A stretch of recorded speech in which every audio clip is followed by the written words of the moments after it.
भगतनी जो भी हो, तो आपका जो सेवक था उसके अंदर पेशी आई, या तो आपको पेशी लेनी नहीं थी कैमरे के सामने, और पेशी ली तो फिर उसको सही बोलना था। और आप ये कहते हो कि आधार कार्ड नंबर बताओ, पैसे बताओ, ये ही रामधन जी का सवाल है या जवाब है। ये एक बात से मैं संतुष्ट हूँ सीमा जी आपकी से, कि आपने ये कहा है कि रामधन के गले पे अगर भगतनी माता रानी नहीं बैठती है, माता सरस्वती नहीं बैठती है, तो वो कैसे गा सकता है? सच्चाई बात है। पर उसके अंदर आई तो नहीं माता रानी, माता सरस्वती या माता वैष्णो या माता शेरावाली, माता धूतनी आई तो नहीं ना। उसके अंदर उसने उसको स्मरण किया, स्मरण करने से उसने अपना आशीर्वाद उसको दिया जब उसने गाया। आदेश जी। आदेश जी। सीमा भगतनी और रामधन गायक का आपस में कुछ मैटर चल रहा है, आपने भी देखा हो शायद। हाँ जी, देखा था मैंने। तो आप उसके बारे में क्या कहना चाहोगे? देखिए जी, रामधन जो गायक है वो अपनी जगह बिल्कुल सही है, और जो सीमा भगतनी है वो कुछ परसेंट सही है और कुछ परसेंट गलत है। जो उसके सेवक जब गजब हरियाणा उनका इंटरव्यू ले रहा था, ऑनलाइन लाइव इंटरव्यू चल रहा था, लाइव इंटरव्यू में देखा गया था कि भाई उससे पूछा जा रहा है, उसके सेवक के अंदर है बाबा केसरमल बावरी की सफीदम धाम से जो बाबा है हमारे, हम तो मुरथल धाम को पूछते हैं और सफीदम को भी पूछते हैं, पर मान्यता ज़्यादा हमारी मुरथल धाम की है हमारे धुने पे। तो जब सफीदम धाम वाले केसरमल बावरी की उसके अंदर पेशी आ रही थी, तो रिपोर्टर साहब ने एक सवाल पूछा था, अपने गजब हरियाणा वाले रवि नागर साहब है, उन्होंने पूछा था कि भाई मेरे अंदर हम कितने भाई बहन हैं, और मैं कौन से नंबर का हूँ, और जो मेरा भाई है वो कौन से नंबर का है। तो इस बात का जवाब वो केसरमल बावरी की पेशी में ना दे पाया, और सीमा भगतनी को बार बार बोला गया कि भाई आप कैमरे के सामने आओ और अपनी पेशी करके बताओ भाई आपके अंदर माता रानी आती है, आपके अंदर धूतनी आती है, आपके अंदर सीख पात्री धूतनी आती है, मैं मानगी। पर जब आपकी इज्जत पे बात आ रही है, आपकी इज्जत पे तो बात आ रही है ये, अगर आपके अंदर माता रानी आती है, ये आता है वो आता है। रामधन जी ने ये कह दिया कि भाई अगर माता रानी आती है तो मैं शेर पे बैठाऊंगा, शेर उसको खाएगा या नहीं खाएगा? नहीं, किसी के अंदर ना तो माता रानी आती है, और ना ही किसी के अंदर हनुमान जी आते हैं, ना ही किसी के अंदर केसरमल बावरी आते हैं, ना किसी के अंदर गोरखनाथ आता है। ठीक है, इनके कुछ अंश क्षण भर आते हैं। और जो औरतें, मैं मानती हूँ इस बात को, अनिल शर्मा जी ने भी एक बात कही है कि औरतें 5-5 घंटे लगातार सत्संगों में, भजनों में और अपनी गर्दन को घुमाती रहती हैं, और कोई ये नहीं कहती कि भाई अपने सास ससुर के सामने हम अपनी गर्दन भाई क्यों घुमाएं या ऐसा कुछ, या उनके सामने शर्म महसूस होती है और फिर भी औरतें घुमाती हैं। मैं एक बात कहना चाहती हूँ, पढ़े लिखे इंसान इस बात को समझेंगे और अनपढ़ भी समझ जाएंगे इस बात को। जब भजन चलते हैं तो जब हम बैठ के ध्यान लगाएंगे, एक नॉर्मल आदमी भी बैठ के ध्यान लगाएगा, उस भजन को अपने अंदर घुसाने की कोशिश करेगा, तो उस टाइम ऑटोमेटिक शरीर पे काबू होना बंद हो जाता है, और उस टाइम वो आदमी नाचने कूदने लगता है। ठीक है ना कि उसके अंदर माता रानी आ रही है। और सीमा भगतनी ने जो 1 करोड़ का चैलेंज किया है ना, कि मैं 1 करोड़ रुपए दूंगी, मेरे को कोई झूठा साबित करके दिखाए। मैं ये कहती हूँ कि मैं भी एक भगत हूँ, मैं 4 साल हो गए मेरे को भक्ति करते हुए। हाँ, जब भजन चलते हैं ना तो गर्दन हमारी भी हिलती है और सारे काम होते हैं, ऐसी कोई बात नहीं है। पर हम ये नहीं है, दावा नहीं करते कि हमारे अंदर गोरखनाथ या माता काली या माता धूतनी या कोई हनुमान जी या बालाजी ऐसा कुछ आ रहा है, नहीं। अरे हमारा शरीर तो एक मिट्टी का बना हुआ है। इतने बड़े देवता जिन्होंने इतने मतलब कि इस युग के अंदर जो कि बहुत जिनका नाम चल रहा है, जीवित देवता है, वो हमारे अंदर कैसे आ जाएंगे?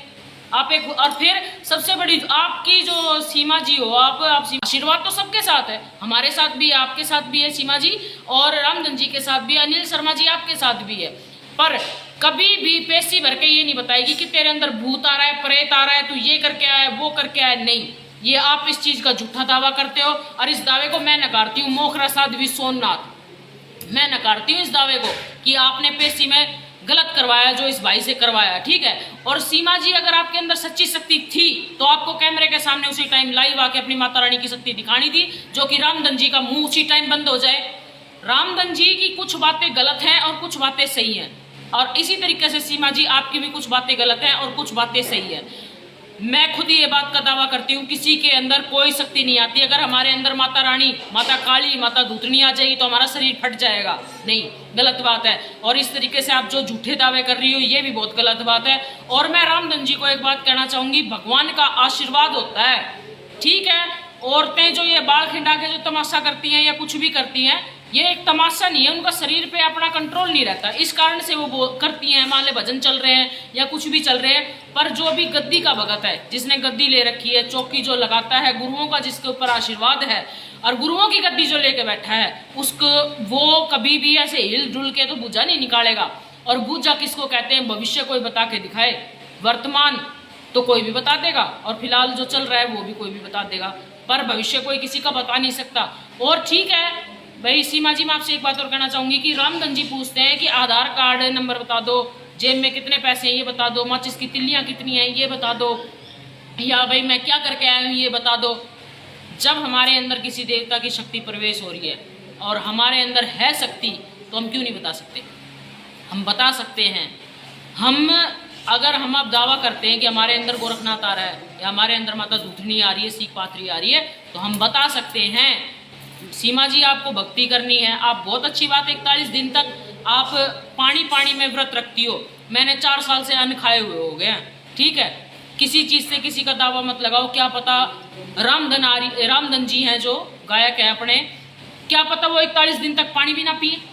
जरूरी है किसी की अंदर की जो पावर होती है, इम्यूनिटी सिस्टम होता है जो, क्या पता उसका इतना हो कि वो पानी भी ना पिए। ऐसे ऐसे साधु संत हैं जो कि चोलापधारी बैठे हैं, ऐसे ऐसे हैं कि उन्होंने अन्न, आप पानी की बात कर रहे हो, अन्न जल हवा सब कुछ लिए उनको पता नहीं कितने साल हो गए, आज भी गुफाओं में वो तपस्या कर रहे हैं। तो आप किसी चीज़ का मतलब कि इस तरीके से किसी के ऊपर थोपना कि आप ये करके दिखाओ वो करके दिखाओ, नहीं। मैंने भी 4 साल से अन्न नहीं खाया, मैं तो किसी को नहीं कहती कि तू 4 साल से अन्न मत खा। सब मेरे परिवार वाले हैं, मेरे पास सेवक रहते हैं, ये सब कुछ खाते हैं, प्याज भी खाते हैं, लहसुन भी खाते हैं, और क्या नाम से ये सब्जी भी खाते हैं, रोटी भी खाते हैं, और अपना जो इनका मन करता है वो खाते हैं। बाकी मांसाहार तो मैं बढ़ने नहीं देती हूँ धुने के अंदर, पर ये खाते हैं, ये अपनी सब्जियां हैं, फल हैं, तो इनको देख के मेरा भी मन करता होगा। पर मेरा खुद के ऊपर अपना कंट्रोल है, आपका कंट्रोल है, तब आप 41 दिन तक रह सकते हो। मैं 2 क्विंटल बर्फ के अंदर बैठ के तपस्या करती हूँ, और क्योंकि मेरा खुद का, मैं अपने बाबा को याद करती हूँ, बाबा मुझे आशीर्वाद देता है, और बाबा के आशीर्वाद से मैं 2 घंटे तक बर्फ के अंदर बैठ सकती हूँ। मैं धरती के अंदर तभी रहती हूँ क्योंकि मैं अपने बाबा को स्मरण करती हूँ, और बाबा स्मरण करने के बाद मुझे आशीर्वाद मेरे अंदर तप को बढ़ाता है, तप को बढ़ने के बाद मैं उस मिट्टी के अंदर रह सकती हूँ। और ऐसे ही रामधन जी भी अगर माता सरस्वती को याद करके 41 दिन तक आपके साथ रहेंगे ना, तो पानी क्या कुछ भी छोड़ सकते हैं वो, तो आप भी छोड़ सकती हो और वो भी छोड़ सकते हैं। खुद का कंट्रोल होता है, और बाबा जो हमारे गुरु हैं, बाबा हैं, हमारी माता रानी हैं, उनका हमारे ऊपर आशीर्वाद है। आप सीमा जी ये मत कहिए किसी के अंदर पेशी आती है या किसी के अंदर भगवान आ रहा है, गलत। किसी के अंदर कुछ नहीं आता, ये छठी इंद्रिय होती है, उससे बुझा निकलती है, वो भी सिर्फ इतनी कि तू तेरे घर में ये परेशानी है, वो परेशानी है, ये परेशानी है। देखा हमसे कोई पूछ कर देखे हमारी जेब में कितने रुपए, भाई हम तो कौन नहीं बता सका, हमारे तो बस की कौन नहीं। और मैं, अगर आप इस चीज़ का, मेरी वीडियो को देखने के बाद आप फिर वीडियो निकालोगे, मुझे पता है इस चीज़ का, पर मैं वीडियो निकालने पे मैं एक बात कहना चाहूँगी कि मैं खुद आपसे मिलके और कैमरे के सामने आप मेरे को अपनी सीख पात्री भर के दिखाओ। हे माता रानी, देखो मैं आपके बारे में कुछ नहीं कह रही हूँ क्योंकि मुझे कहने का कोई हक भी नहीं है, मैं तो एक तुच्छ प्राणी हूँ, पर मैं सीमा जो भगतनी है और रामधन जी भी हैं, रामधन जी को भी मैं ये कहना चाहूँगी कि रामधन जी आप भी किसी के ऊपर कोई आरोप ना लगाइए, क्योंकि आशीर्वाद गुरुओं का और देवताओं का सभी के ऊपर है। जो ज़्यादा मन से याद करता है उसका ज़्यादा साथ दिया जाता है। और आप माता सरस्वती को याद करते हो तो आप गा सकते हो, अगर माता सरस्वती का स्मरण नहीं करोगे, माता रानी का स्मरण नहीं करोगे, तो आप कैसे करोगे? ये सच्चाई है। और सीमा जी को मैं एक बात कहना चाहूँगी, आप भक्ति कर रही हो माता सीख पात्री की, आप कीजिए, पर इस तरीके के पाखंड को ना फैलाइए कि मेरे अंदर सीख पात्री आती है, केसरमल बावरी या बोरी सबड़ सिंह आते हैं। नहीं, कोई किसी के अंदर नहीं आता, सब भगवान की माया है और उनका आशीर्वाद है। बस इतना कह के अपनी भक्ति को आगे बढ़ाइए कि बाबा ने आशीर्वाद दे रखा है, माता रानी ने आशीर्वाद दे रखा है, बावरियों ने आशीर्वाद दे रखा है, उस कारण हमारी गद्दी चल रही है और हम रोक काट रहे हैं। आदेश जी।